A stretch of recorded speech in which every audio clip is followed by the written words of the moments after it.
영화, 건축, 정신분석학. Cinema C Architecture A Psychoanalysis P. 카푸 채널의 앞에입니다. 경찰 캅이랑은 아무 상관 없습니다. 다만 상관이 있다면 여러분 마음속에 캅이 되고 싶네요. 두 번째 카푸 채널 컨텐츠는 블레이드 러너와 레플리컨트라는 단어의 의미를 해설하는 내용입니다. 블레이드 러너의 한국어 자막은 대부분 이 영화 속 등장하는 로이와 같은 존재들을 복제 인간이라고 표현하고 있습니다. 근데 영어에서 이들을 부르는 레플리컨트는 이 영화의 서사와 함께 블레이드 러너 영상 속 건축과도 매우 중요한 관계가 있습니다. 이에 두 번째 컨텐츠에서는 레플리컨트라는 용어의 의미와 함께 블레이드 러너의 제작 과정에 대한 내용을 다루기로 하겠습니다. 먼저 블레이드 러너의 감독은 여러분들이 잘 아시는 리들리 스콧 감독입니다. 리들리 스콧이 블레이드 러너를 맡은 것은 바로 그의 첫 감독작인 에어리언의 성공 덕분이었습니다. 이 영화 정말 쫄깃쫄깃합니다. 영화 블레이드 러너의 원작은 공상과학 소설의 대가인 필립 K. 딕의 안드로이드는 전기양을 꿈꾸는 가입니다. 필립 K. 딕의 젊은 시절의 모습이 바로 오른쪽 사진입니다. 그런데 블레이드 러너는 원작 제목처럼 안드로이드가 만들어진 전기양을 꿈꾸는 내용이 아닙니다. 블레이드 러너는 인간이 안드로이드를 비겁하게 죽이고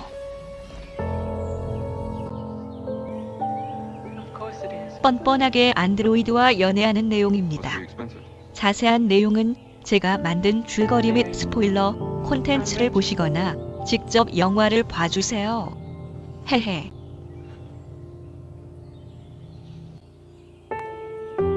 이제 본론으로 들어갑니다. 소설 원작은 복제 인간을 안드로이드로 불렀는데 왜 블레이드 러너에서는 레플리컨트라는 용어를 썼을까요? 먼저 레플리컨트라는 단어가 어디서부터 출발했는지 살펴봅시다.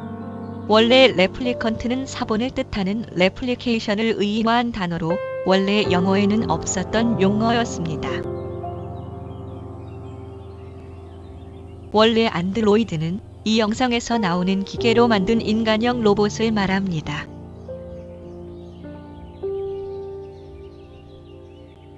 하지만 인간처럼 생체 조직으로 만든 인조 인간을 부르는 용어는 없었죠.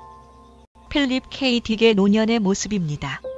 필립 K. 딕은 오랫동안 정신불안 증세를 겪어왔다고 합니다. 그래서 안드로이드는 전기양을 꿈꾸는가의 영화화가 결정되었을 때 모든 시나리오 각색을 까버렸다고 하네요. 거의 포기 단계에 이르렀을 때 햄튼 펜처와 데이비드 피플즈가 각색한 시나리오를 뜬금없이 필립 K. 딕이 선택합니다. 제목도 블레이드 러너로 바뀌었고 안드로이드 대신 레플리컨트를 쓴 그 시나리오를 왜요? 필립 K. 딕은 블레이드 러너의 개봉도 못 보고 돌아가셨기에 그 비밀을 밝히기 위해서 먼저 레플리컨트의 어원이 된 레플리케이션에 대해 살펴보겠습니다.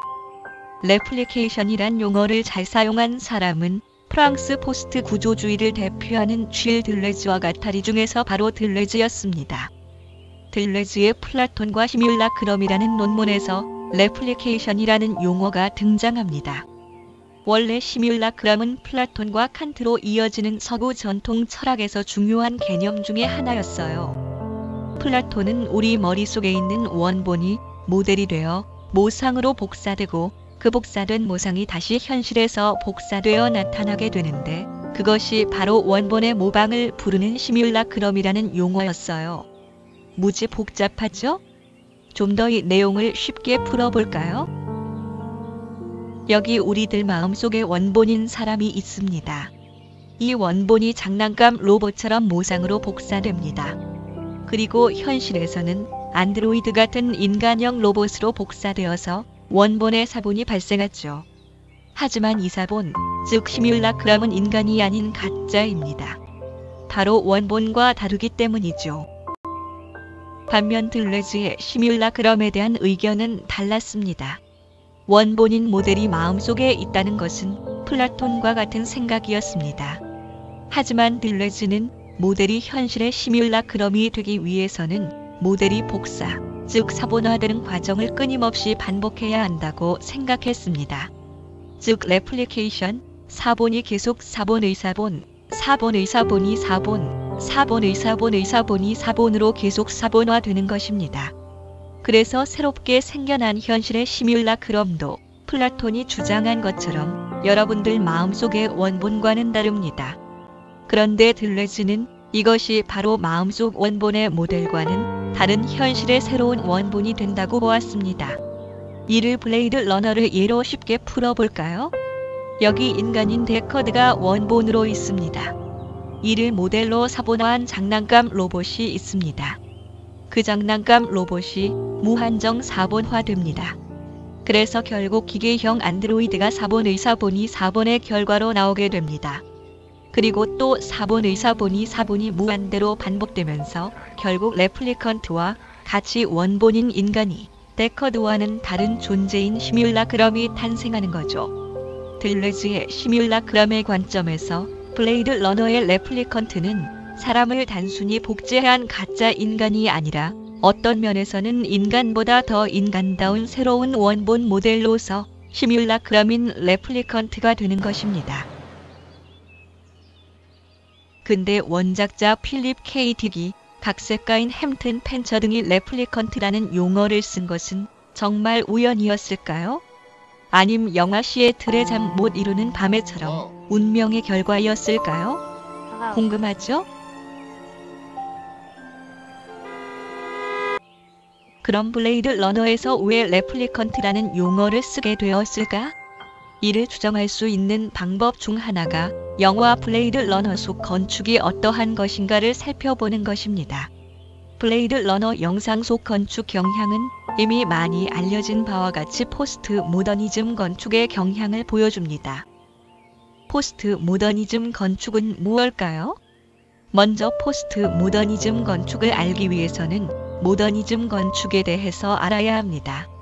19세기 말 서구에서는 고대 그리스 시대의 파르테논 신전과 같은 서양 전통 건축을 근대적으로 재해석한 대형 박물관과 같은 신고전주의 건축이 유행했습니다. 이 내용을 위해서 살펴본 시뮬라크럼과 비교해 볼까요? 모더니즘 건축에서 추구했던 시뮬라크럼은 플라톤의 시뮬라크럼과 비슷합니다. 여기서 원본인 오리지널의 모델은 바로 서양의 전통 건축으로 볼 수 있어요. 그 모델의 모상은 서양 전통 건축이 가지고 있는 양식적인 요소겠지요. 그것을 현실에서 모방한 세 번째 산물은 신고전주의 건축이라고 볼 수 있습니다. 하지만 이것은 원본의 모방에 지나지 않죠. 이 내용을 다시 한번 쉽게 풀어보겠습니다. 고대 그리스 건축에 기둥이 있습니다.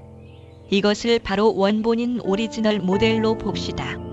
이 기둥의 양식은 서양 전통 건축의 모상이 되고 이 기둥의 양식을 현실화한 것이 바로 대형 박물관과 같은 신고전주의 건축이지요. 하지만 그리스 건축도 아니고 그렇다고 새로운 건축도 아닌 현실과 맞지 않는 그냥 자가에 지나지 않습니다.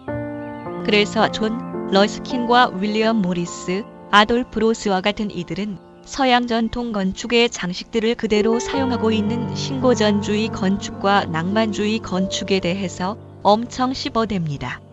그러자 장식, 즉 과거 전통 건축의 양식들을 사용하지 않는 완전 새로운 건축을 데스틸과 같은 건축가들이 20세기 초에 시도합니다. 그 결과가 바로 모더니즘 건축이고 그 대표작으로 르꼬르비제의 빌라 사보아를 들 수 있습니다. 확실히 서양 전통 건축을 기반으로 재해석한 19세기 말에 만든 알테스 뮤지엄과는 확실히 다른 모습이죠. 모더니즘 건축의 결과가 바로 시카고와 같은 지금 현대 도시의 모습입니다. 근데 이 새로운 모습도 1960년대에 들어서자 사람들이 심심해하기 시작합니다.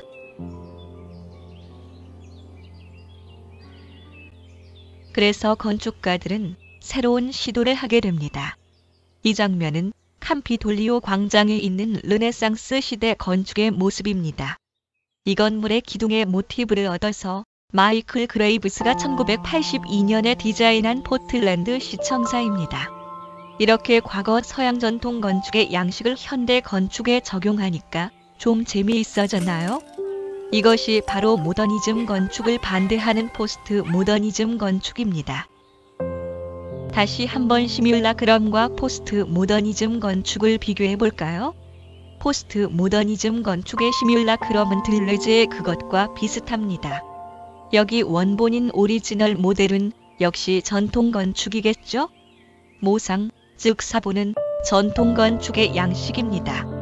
사본의 사본은 전통 건축 양식의 재현으로 볼 수 있습니다. 사본의 사본은 또 다른 전통 건축 양식의 재현일 것이며 오랜 서양 전통 건축 역사 동안 전통 건축 양식의 재현은 사본의 사본으로 계속 진행되어 왔습니다. 무한대의 사본의 사본 등의 과정은 결국 원본인 서양 전통 건축과는 다른 새로운 시뮬라크럼으로 발전해 나가는 것입니다. 즉 서양 전통 건축과는 다른 현대의 새로운 건축으로 거듭나는 것입니다. 역시 이를 사진을 보면서 한번 풀어봐야겠죠? 여기에서도 고대 그리스 건축의 기둥이 원본인 오리지널 모델입니다. 이 기둥의 양식은 서양 전통 건축의 모상이자 모델의 사본이 됩니다. 이 기둥의 양식은 사본의 사본으로 고대 로마 건축의 기둥으로 양식이 재현되고 또 사본의 사본으로 르네상스 건축 로툰다의 기둥으로 다시 재현됩니다. 또다시 사본의 사본으로 신고전주의 건축인 대영박물관의 기둥으로 다시 재현됩니다. 결국 이렇게 고대 그리스의 기둥은 사본의 사본 등으로 끊임없이 재현되다가 결국 제임스 스털링의 슈투트가르트 미술관의 이탈리아 광장의 모습으로 다시 재현됩니다. 이것이 바로 원본과는 다른 새로운 시뮬라크럼이고 서양 고전 건축과는 다른 현대 건축의 모습입니다. 그리고 이게 바로 포스트 모더니즘 건축이지요. 다시 블레이드 러너로 돌아가서 그 속의 건축을 살펴봅시다. 리들리 스콧은 블레이드 러너를 처음 맡게 되었을 때 미국에서 가장 오랜 역사를 가지고 있는 현대 도시인 뉴욕과 시카고를 배경으로 영화를 찍고 싶어 했습니다. 근데 영화 제작사에서는 미래 도시는 밝아야 한다면서 당시 우주항공 산업을 근거지로 하고 있는 로스앤젤레스를 배경으로 결정해버리네요. 리들리 스콧은 엄청 열받습니다. 자기가 직접 스케치까지 하면서 뉴욕 혹은 시카고에서 촬영을 기대하고 있었기 때문입니다. 우리 리들리는 스케치도 잘 하죠? 그런데 시카고와 뉴욕에 비해서 로스앤젤레스는 1980년대는 물론이고 지금도 반짝반짝 거리는 새로운 도시처럼 보입니다. 그래서 리들리 스콧은 특단의 대책이 필요했습니다. 과거 에어리언 제작 시에 H.R. 기거의 에어리언의 일러스트레이션 디자인은 큰 인기를 얻었습니다. 그래서 리들리는 시드 미드라는 새로운 일러스트레이션 디자이너를 구하게 되는데요. 이미 시드 미드는 트론이라는 영화의 미래 오토바이 디자인으로 인기를 얻고 있었습니다.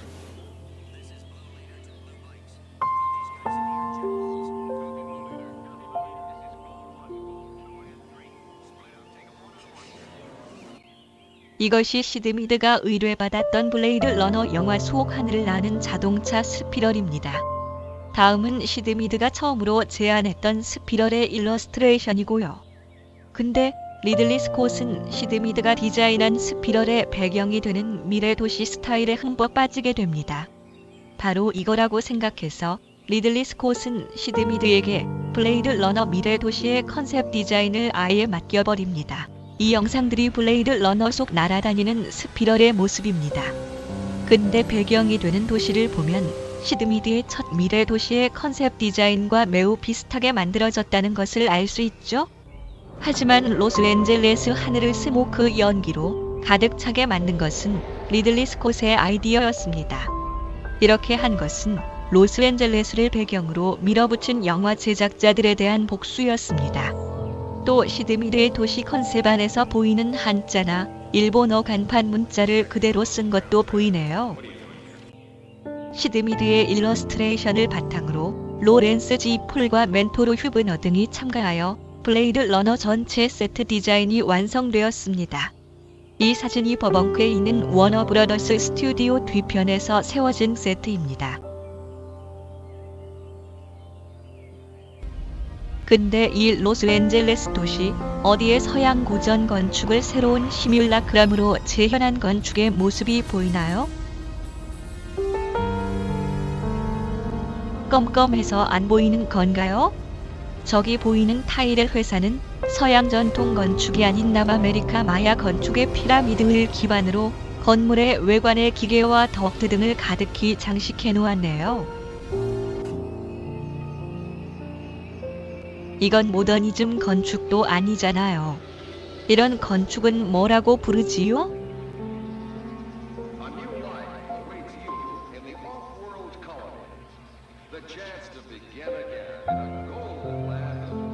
이건 레이트 모더니즘 건축이라고 부릅니다.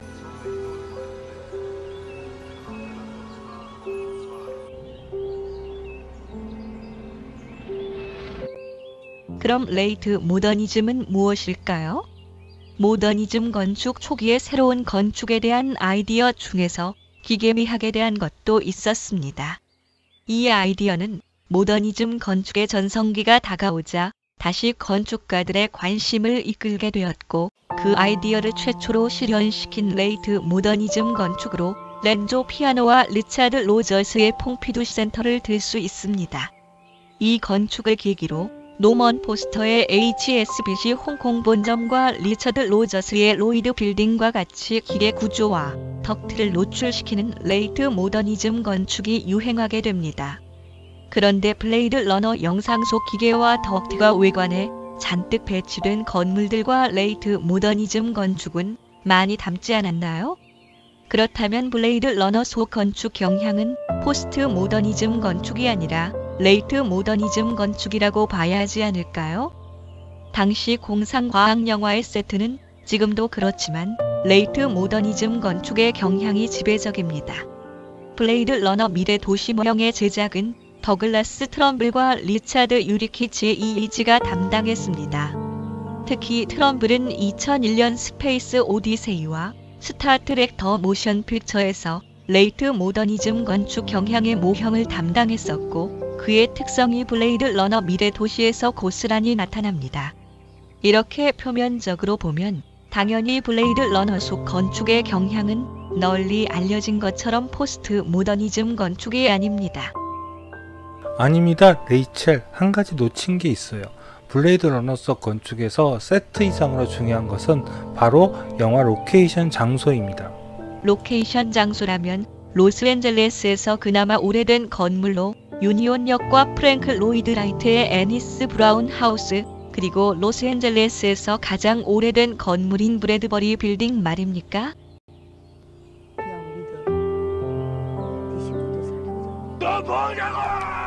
네, 맞아요, 레이첼.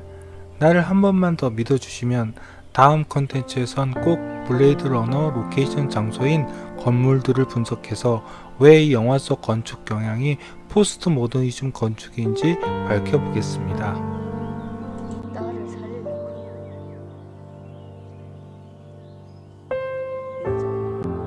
두 번째 카프 채널의 콘텐츠는 여기서 끝입니다. 두 번째 콘텐츠부터는 AI인 저 레이첼이 진행을 했습니다. 세 번째 콘텐츠에서는 아프리카 브래드버리 빌딩을 차근차근 씹어서 분석한 내용을 가지고 진행해 보겠습니다. 그럼 봐주셔서 감사하고 구독과 함께 좋아요 부탁드립니다. 이상 카프 채널의 레이첼입니다.